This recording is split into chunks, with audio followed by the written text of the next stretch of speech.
Yeah. No handy weeks around here, I can tell you. No, listen, we're just continuing the routine, really, I suppose, pretty much recovery, train, plenty more recovery, and just get ourselves as right as we can now for the next push. A lot of positive to take from the game on Sunday with heading into Tipperary. Lots of positives, yeah, and a few areas to work on as well. It wasn't all positive, when you sit down and you analyse it and break it down, there's areas there that there's still work to be done on, which is great. It gives us a focus and a focal point maybe for us to hone in on this week in training as well. Like what things that you need to... Well, our puck out didn't go well in the first half of the last day, so that's an area for us to work on, To be fair to Clare, they did a good job on that, so, but we know ourselves we can do better on it, and that's the carrot for us now this weekend, is to try and go and do better on that. Last year I know that games heading into the third week in a row didn't really go well for them. What do you think of heading into your third week in a row? Yeah, I suppose, we've only done it once, so, maybe over a number of years you might learn bits and pieces as you're going along through it, so I'd be hoping that we'll cope with it much better this time around. We've been through the process before, so yeah, I'd be hopeful that we'll get through it in a better shape than we did last year. What's it like knowing you're facing that, I suppose, the best foot forward line out there on Sunday? I think, no matter who you're playing, whether it's Cork with Patrick Horgan and Owen Cadigan and, these guys, every county has marquee forwards that are capable of, taking a lot of scores if they're given the opportunity. Clearly Tipperary forwards have been moving really well in their games to date. So that's the challenge for us now as a unit, as a team, to defend as best we can now on Sunday and try and limit that as much as we can. Nothing major, no, after Sunday, no, nothing major. Couple of little niggles, but nothing that a few days rest wouldn't clear up. So we've been very lucky in that department, so far. So hopefully it'll continue. So then changes come into the mix, which you have done, you have been afraid to do. What have those conversations been like with the lads that have missed out? There haven't been conversations, so You just named the team? we named the team. That's it. Yeah, we go with that. They have to, you can't have conversations with everybody about everything. That's not possible. So sometimes you're as well have to make it the same for everybody and just not have those conversations. They have to accept the decisions are the decisions, and we move on. And they know the story themselves. They know they can't play every game. They know when they're maybe not in the best of form, and they know that there are other players who are, pushing really, really hard for places, and they have to be rewarded for their efforts as well. Tell me, so how pleased were you with the performance of, let's say, Dimmer Burns, Paddy O'Loughlin, guys that have chopped and changed, and they know that their positions are up for grabs? Listen, it was a good performance. We worked really, really hard. That was the shining light of the performance. Really, was our work rate, and I suppose after that, then our efficiency up front was really good as well, and that'll only serve to bolster the confidence, I think, of the players. Defensively in terms of our work rate, and offensively in terms of our efficiency up front, and they're two good things for the team to take from last Sunday. But we knew 3 weeks ago coming out of here that we had three major steps to take in order to progress in the competition. We've two of them taken, and we've a third one now up for grabs on Sunday, and I know it's going to be really difficult. It's going to be a massive challenge, but that's what sport is about at this level. It's about taking on those challenges and challenging yourself to be the best you can on the given day. You're up against currently the best. Tipperary, they're top of the pile. I've had a week off. Yeah, they've had 2 weeks to prepare for the game.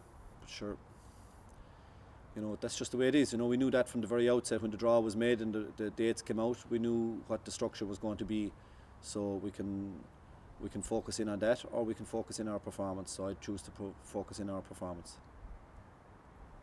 It is your second time having the third game in a row. Obviously, it only started last year, but what have you learned in the lead up to that?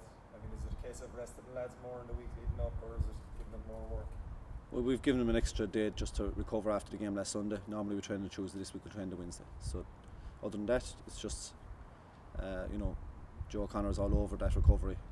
Joe is an expert at what he does, and the boys have great faith in him, and they'll follow his direction in terms of whatever he identifies as maybe being the key points for him in terms of the recovery. So that's important. And but when we will train again now tomorrow night, we will train very hard, and that's important too as part of our preparation for Sunday. You said after Waterford, then Clare, you'd have to have a huge step up for Clare. After Clare, then with Tipperary now, are you looking for an even bigger intensity, given how well Tip are going? Yeah, well, having looked at their game against Clare, they played with a huge intensity. It was extremely physical, and they worked extremely hard. So, you can't just aim to match somebody's level of intensity. You have to aim to, exceed it if you can at all. So, clearly the team is going to have to work as hard as they did last Sunday and harder. Is there improvements across the board from the first game against Cork? Are you seeing that week by week? Yeah, but I think I've said it to you before. Teams will incrementally improve as the games keep coming. That's why we got caught the first day. We got caught cold, and we weren't ready, and that's the bottom line. So, we have improved as we're going along, and hopefully we can find more improvement between now and Sunday. I know you don't like to talk about other teams, but Tipperary have been racking up huge scores, but yourselves as well, Limerick scoring rate, and given how it could come down to a wire, every point seems to be very, very important this championship. Yeah, I think the 4 games that are on this weekend, everybody has purpose in those 4 games, which is as you'd like it to be. So it's going to make for an exciting Saturday evening and Sunday afternoon, and who knows what way the dice will fall at the end of the day. All we can do is control our controllables, which is our performance on Sunday, and try and maximise that to the very hilt. And that's one thing about the games on Sunday. I think you'll see teams will, no matter what the circumstance in the game, keep pushing right to the very final whistle just to maximise their position. John, you had spoken after the league in particular about how there was a want within the panel for a Munster Championship medal. You could almost say it's a Munster semi-final on Sunday. It's become a lot more attainable for you now in terms of being one game away from a potential Munster final. I don't think about it, being honest about it. All I'm looking at right now is this phase of the competition we're in, which is game 4 of 4 within the round robin. The permutations of what might be the implications of a certain result, or we know there's 9 different permutations that could arise on Sunday. So if you're to start thinking about those, you're taking your eye off the ball. We simply have to just focus in on the key elements of our own game and get those right, and we deal with the rest afterwards. So thinking about, I think I said it on Sunday as well, thinking about Munster finals right now, that is only a distraction, and there's one sure way of not ending up in one, is to start thinking about it. We need to focus in our performance, and that's the bottom line. When Liam Sheedy returned to Tipperary, there was always going to be a response from this year after what was a poor season by their standards last year. They look back to what they were when they were All-Ireland contenders in previous years. Listen, they've had a good season to date. They've had a good campaign in the round robin series. They have been probably the most consistent team in the championship to date. So, great challenge. Great challenge. You would have started a couple of months probably behind this year in terms of preparation, and spoken a number of times during the league that you felt you were still playing catch up. Where do you think you are now in terms of where you were this time? I know we're definitely back on track in that regard. Yeah, we've had a really good uninterrupted spell, I suppose. We had the club month alright, but I think since we came back, which is 8 weeks ago now, we've had a really good run at it, and we've worked really hard. Okay, we weren't at the pitch of it the first day, but we still had a lot of work done coming into that. So there's no concern there as regards, that we might be just short that couple of extra few weeks before Christmas maybe, or anything like that. That's not an issue at all. Tipperary Limerick games, plenty of them down the years. Would you like to be able to go into the office on Monday morning with a smile on your face?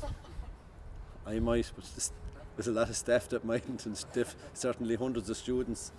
Yeah, listen, there's been an expectation on this fixture in Tipperary with the last number of weeks.